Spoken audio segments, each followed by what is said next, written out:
Hello, K-pop fans! We all know 17, the self-producing kings, the 13-member powerhouse, the group that literally never misses when it comes to stage presence, choreography, and musicality. But here's something a lot of people don't know. How on earth did these 13 guys even get here? You might think they were just the best dancers or singers from the start, but no, their casting stories are so wild, random, and sometimes hilarious that they sound like they came out of a K-drama or a fanfic. So today, we're diving deep into how 17 got put together. Get ready, because some of these are going to blow your mind.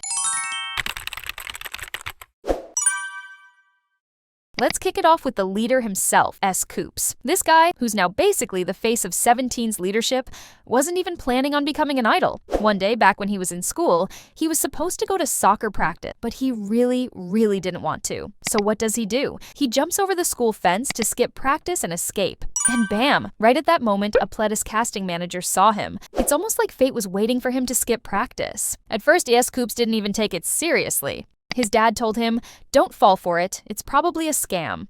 But after getting constant calls, he decided to show up. And get this, he just sang a bit at the audition, and they accepted him right away. Some people really are meant to lead, huh? Then we have Joshua, a true LA boy. Born and raised in the US, he had no clue about K-pop. But one day, he went to an event at Koreatown called a Jeonghan, kind of like a Korean street market. And a Pledis casting manager approached him. He was told they'd cover his flight, his room and board, and the training. At first, Joshua probably thought, okay, free trip to Korea? Sounds interesting. So he thought, why not? And gave it a shot. But during that 1-month training, Joshua completely fell in love with K-pop. When he went back to the US, he waited for a callback. And yes, they called. And that's how Joshua ended up in 17, all thanks to a random day at Koreatown. Let's talk about Jeonghan. Jeonghan wasn't dreaming of stardom or idol life. He just wanted to become a barista, making lattes and living a peaceful life. But his parents weren't thrilled about that idea, so he tried to explore other paths. One day, he followed a friend to an acting class in Seoul. And here's where it gets funny. Jeonghan was riding the subway, feeling super sleepy, and a Pledis scout spotted him right there. They offered him an audition, and even though Jeonghan wasn't super confident performing in front of people, he gave it a try. And with his angelic visuals, Pledis immediately said yes. Fun fact, even after joining as a trainee, Jeonghan got scouted by 4 other agencies. That's how much people wanted him. Now, let's head over to China, because this part is extra fun. Did you know Jun was already a famous child actor before joining 17? Yeah, one of his most well-known roles was in the Ip Man series. Legit, people in China recognized him. But here's the wild part. Pledis didn't scout him because of his acting career. They discovered him by accident. Jun was just hanging out, shopping with friends, and taking a break in a convenience store. A Pledis casting manager happened to be in China, spotted Jun, and casually walked up asking, "Hey, do you know After School, Sundambi?" Jun, curious about K-pop, decided to fly over to Korea and check things out. But you know what sealed the deal? It wasn't the fame or the agency. It was watching the 17 members doing their performance tests. Jun saw their passion, their energy, and thought, yeah, I want to give this a real shot. Now, the 8th story is just as cool. From a young age, he was way more into dance than academics. His parents fully supported his dreams, so he trained at the Beijing Contemporary Music Academy. One day during his breakdancing class, he noticed someone watching through the window. It was a Pledis scout. Yup, they literally came all the way to his school, watched his moves, and waited until class ended to offer him a casting deal. The 8 saw this as a chance to level up, to push himself further, and now he's one of 17's most iconic performers, with a stage presence that carrots adore. Seriously, the fact that Pledis discovered 2 Chinese talents in such random but special ways, legendary.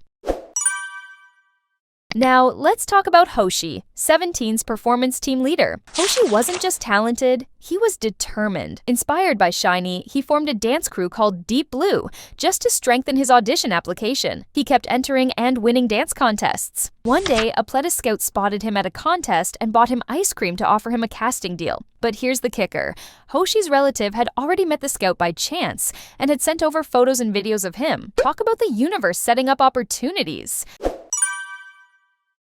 And Mingyu? Oh, Mingyu's story is hilarious. He got scouted outside his school, showed up to the audition in flip-flops, and when they asked him to sing, he didn't know what to sing. So he sang the Korean national anthem. For dancing, he just did moves he learned at church. Why did they accept him? The company literally said, "It's time we brought in a visual trainee." Mingyu's visuals were his golden ticket.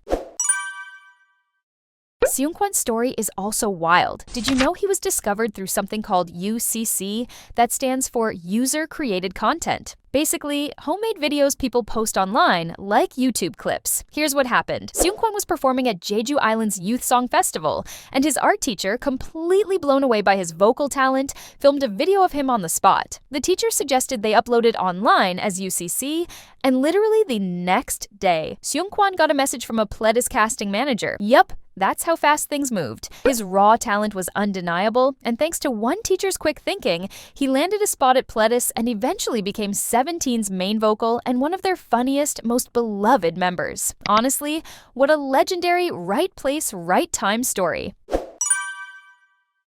And then we have Dino.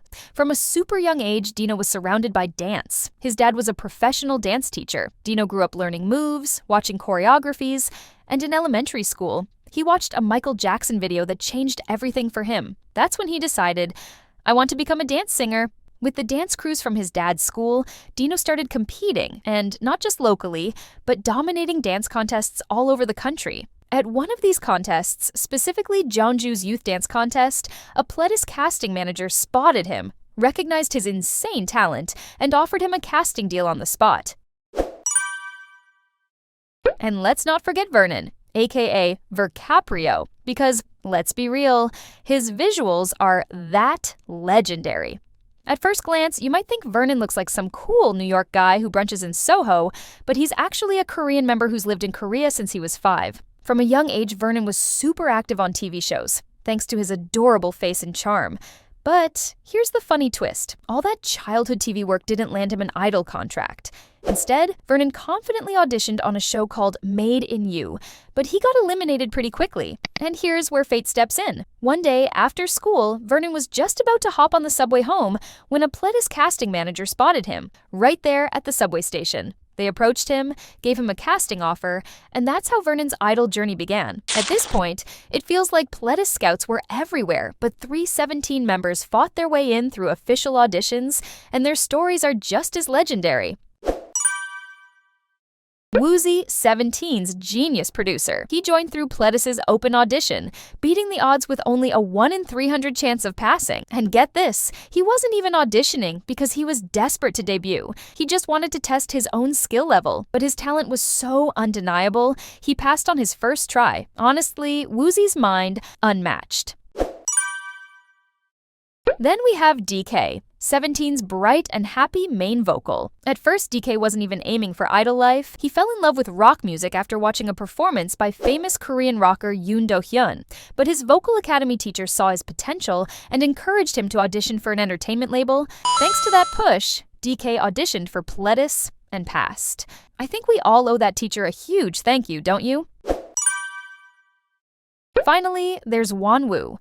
He wasn't chasing the idol dream either. He was just learning guitar at his music academy when he decided to audition, mainly for the experience. But once again, raw talent wins. He passed immediately and joined as a trainee. So yeah, these 13 members, all with completely different paths, came together, trained relentlessly, and became 17. And now, celebrating their 10th debut anniversary, 17 is making a comeback on May 26th with Happy Burstday. I can't wait to see what the future holds for them. Carrots, are you ready? Did you enjoy them? Then please don't forget to like, subscribe, and turn on notifications. And tell me in the comments, which casting story did you find the most mind-blowing?